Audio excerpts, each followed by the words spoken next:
ওয়াল হ্যাঙ্গিংটাকে তো তোমরা প্রায়শই ভিডিওতে দেখতেই পাও, তাই আজ যেহেতু সানডে ছুটির দিন ভাবলাম এই জায়গাটাকে একটু ভালো করে ডাস্টিং করি। তাই সকাল থেকেই এই কাজ নিয়ে একটু বিজি ছিলাম।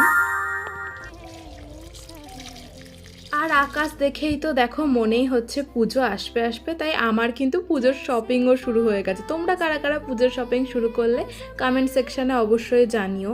আর অনেক দিন ধরে জানো তো ভাবছিলাম এই শাড়িটার ব্লাউজ পিসটা বানাতে দেবো, ফাইনালি আজকে একটু সময় পেয়েছি, তো বিকেল করে বেরোলাম। বেরিয়ে দেখি আর এক কাণ্ড, এত বৃষ্টি হচ্ছে, দোকানটাও আজকে ছিল বন্ধ।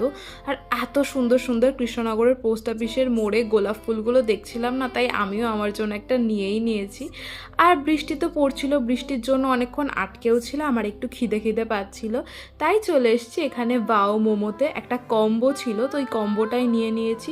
ফ্রেঞ্চ ফ্রাইজ অন্যান্য দিনে আমার খুব একটা ভালো লাগে না, কিন্তু বৃষ্টির ওয়েদারে কিন্তু বেশ ভালো লাগছিল, তাই একটু ফ্রেঞ্চ ফ্রাইজ মোমো টোমো খেলাম। বাড়ি এসে এখানে আমি একটা ভিডিও বানাচ্ছি। মিশো থেকে বেশ কিছু অ্যাফোর্ডেবল প্রাইসে এত ভালো কোয়ালিটির কুর্তি পেয়েছি না, খুব তাড়াতাড়ি হল ভিডিও শেয়ার করব। ভালো লাগলে ডু সাবস্ক্রাইব মাই চ্যানেল।